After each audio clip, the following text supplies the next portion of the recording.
What's the wildest hamstring exercise that's not just funky, but effective as well? The wildest of wild is the razor curl.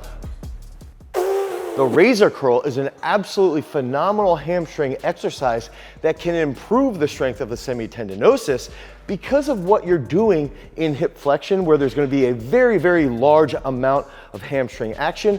Then your hip extending and getting out further and then holding that position, and you're moving at varying speeds. You can go a slow eccentric coming out, come back in a little bit more fast, come back out, nice and controlled. And I might even go 4, 3, 2, 1, boom, back in.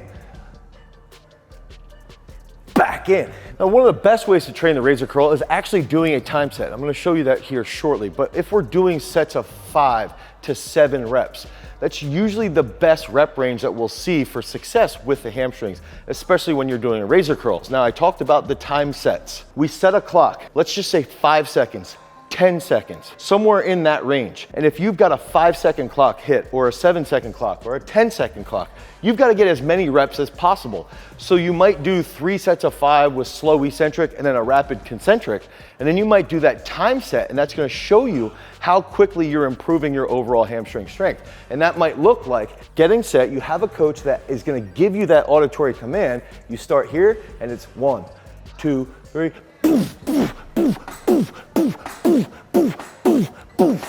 and then you lead to as many reps in that short time period as possible. And that's a really, really great way to effectively increase that hamstring strength when you're smashing the razor curls. So there's 3 main heads to the hamstring, okay? And the first head is gonna be the biceps femoris. Right next to that is gonna be the semitendinosus. And then that takes us to that third actual muscle, the semimembranosus. The hamstrings play a major role with different aspects and different actions in sports performance and just moving in general. They also, to a point, play a role with hip rotation. And then finally, they play a major role in co-contractions to help stabilize that knee when we're doing things at very, very high speeds. So to be precise, you have to train the hamstrings with various different exercises, like heavy pulls, RDLs at varying speeds, reflexive movements at high speeds, hit the hamstrings with isolation movements. The exercises that you're gonna select should be related to heavy pulls. They should be related to locomotion or just running at high speeds. And they also should be related to hip extension.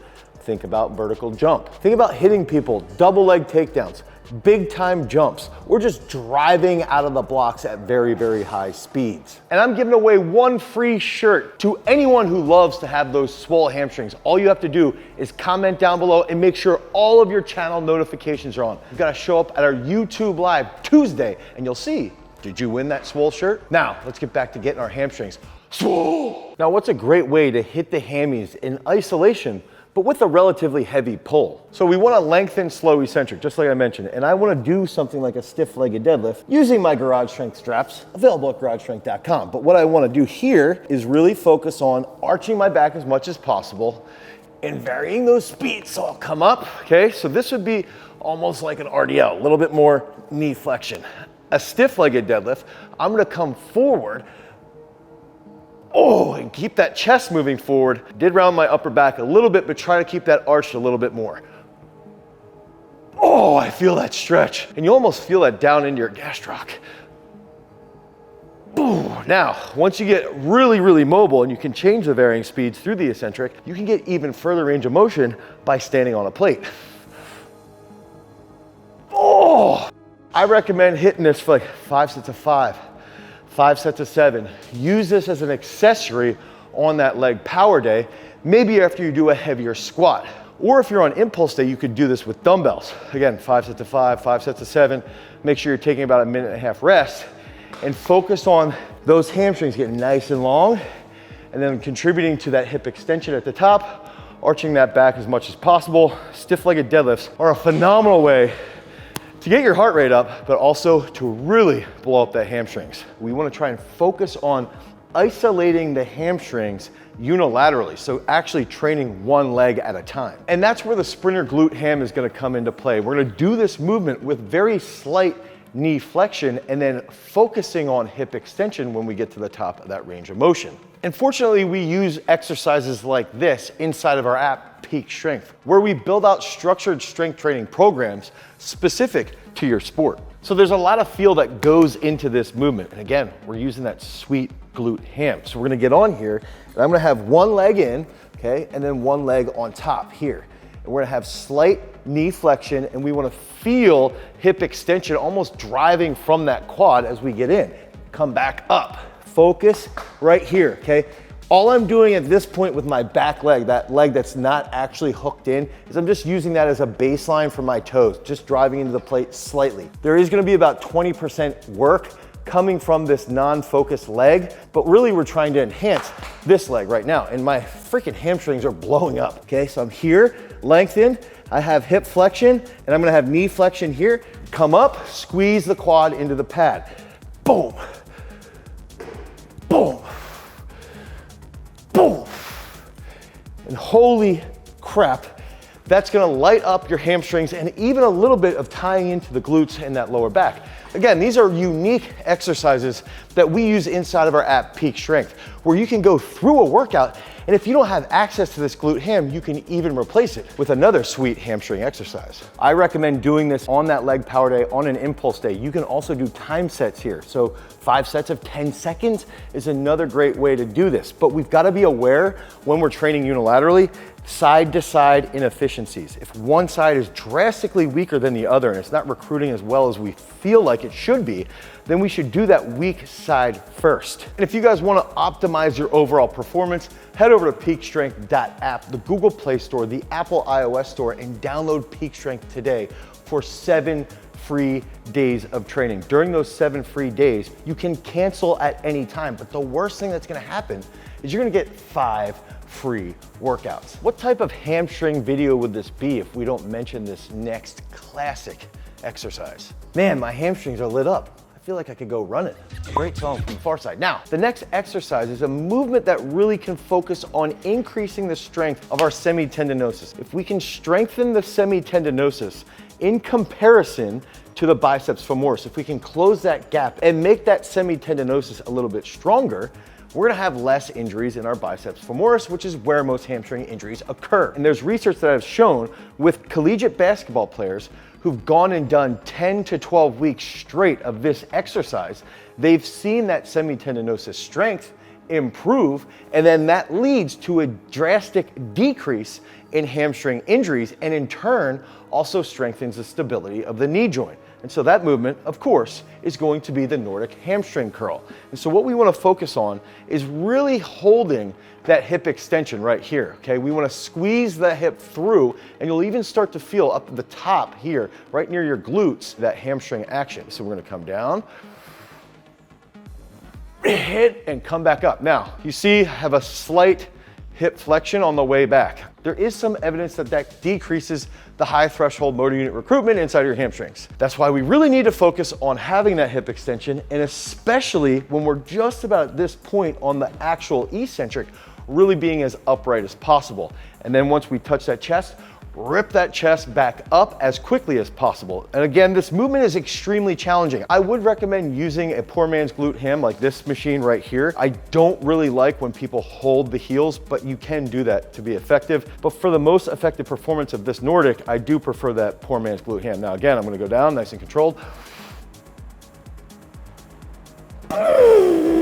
Up fast, okay? And we wanna pull back rapidly as possible. Use this on that leg power day. I think that this could be a movement that you actually use to focus on that hamstring isolation and that hamstring strength. If you have someone who's a sprinter that has a lot of hamstring injuries, I would use a technical coordination movement as the first exercise, and then use this as an absolute strength movement if you have somebody who is more prone to those hamstring injuries. You can't make it to the gym on impulse day.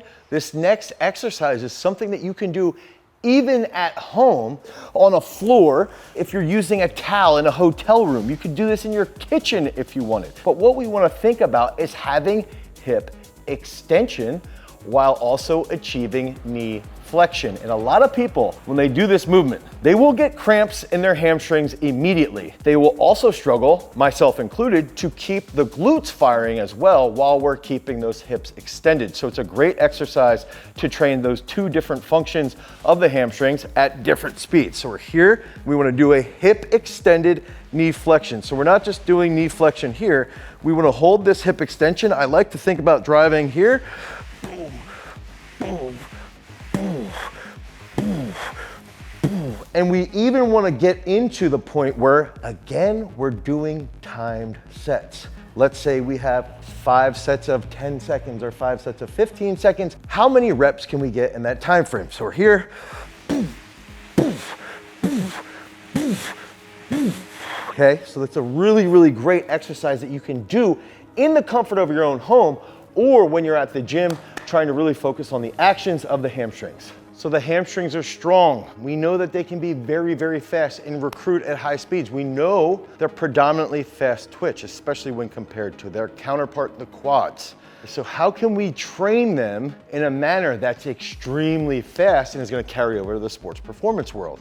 That's where this next exercise comes into play. So this exercise is gonna look like this. We're gonna get into this position. The arm that you're gonna be dropping from, the other arm clearly is going to catch. And when we catch, the opposite leg will swing through. So this side is the focus. This hamstring on the right leg is the main focus. So we're gonna be here and I'm gonna drop, catch, come through. And when I come through, I want to think about hip extension here. So that's at slow speeds. I'll show that again. I'm going to bring this leg up, drop. Now you can see how it's almost like an RDL. I'm slightly compressed in this knee. I'm going to come through into a dumbbell snatch and I have to have stability and balance while I'm catching. That's a little bit of a hip lock here with my trunk while I'm in that overhead position. So we can build up over a couple different sets. This is a movement you should be doing on athlete day or doing this on impulse day. You could do this at the beginning of athlete day to really wake yourself up, be more coordinated, move at very high speeds. And if you have hamstrings as an issue where they don't fire as well as you would like them to fire, this is a great movement to sort of kickstart them to get moving properly. So we're here, boom, boom. And just like the sprinter glute ham, one thing that you'll see is my right leg is a little bit dead. I always have a little bit of an issue with my right hamstring and my right ankle. So doing this on my right side first is key. Here, boom, boom. We want to hold this right here. Squeezing the abs, squeezing the glutes, the hamstrings on that hip extension. When we're lengthening, we want to feel that nice, just a hair of a pull. That's going to lead to great recruitment. Boom, boom. So make sure you hit those dumbbell drop RDLs to a snatch with a hip lock. Hit those for like 5 triples on each leg. So you go 3 on the right leg, 3 on the left leg. Use that as you progress through the overall training system. So when we're training the hamstrings, we can use these 6 exercises, and the goal would be trying to get at least 8 to 12 sets a week. But start lower with the volume and intensity. Let's say you start at 8 sets and then slowly build up to those 12 sets. If you guys need help with your programming, head over to peakstrength.app, the Google Play Store, the Apple iOS Store, and pick up Peak Strength today. Because remember, freaks, if you want to become a champion, you've always got to cultivate your power. Peace.